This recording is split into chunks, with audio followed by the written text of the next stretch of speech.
कुचन प्रशालेत गुरुपौर्णिमा उत्साहात साजरी। पद्मशाली शिक्षण संस्था संचलित कुचन प्रशालेत आद्य गुरु व्यासमुनींच्या चरणी नतमस्तक होऊन प्रसन्न वातावरणात गुरुपौर्णिमा उत्सव संपन्न झाला। कार्यक्रमाची सुरुवात विद्यार्थी प्रतिनिधींच्या आणि प्रशालेतील सर्व शिक्षकांच्या उपस्थितीत महर्षी व्यासमुनींच्या प्रतिमा पूजनानं झाली। सिद्धार्थ येलटुला, सिद्धाराम धुपत, सूर्यतेजा बेत, अनुदीप शिलगारी, प्रेम वाघमारे व हर्षवर्धन भोसले तेलुगू विभागातून श्वेता गतकू या विद्यार्थ्यांनी आपलं मनोगत व्यक्त केलं। भारतीय संस्कृतीत गुरु शिष्यांचं नातं, गुरूंचे जीवनातील स्थान, आदर्श गुरु शिष्यांची कथा कथन करण्यात आले। इयत्ता 10वी मधील चिरंजीव अर्णव भटकर आणि चिरंजीव श्रीकांत तलकोकुल यांनी गुरूंचं महत्त्व सांगणारी स्वरचित कविता सादर करून सर्वांचं मन जिंकले। प्रशालेतील विद्यार्थ्यांनी अत्यंत नम्र व कृतज्ञता भावनाने सर्व शिक्षकांचा सत्कार केला।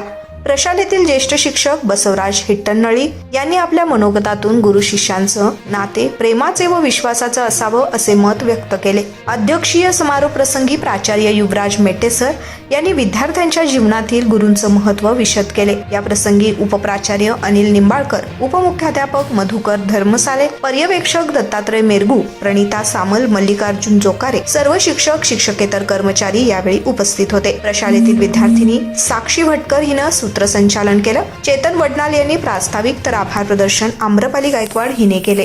पाहिजे त्यांचे आभार, तेव्हा मानलेच पाहिजे त्यांचे आभार।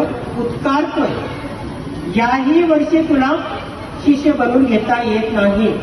अजून एक वर्ष मंत्राचा जप कर आणि त्यानंतर परत ये। परत तो जातोय, परत एक वर्षभर मंत्राचा जप करतोय, परत येतोय आणि आता मात्र त्याच शिष्याने आश्रमाच्या बाहेर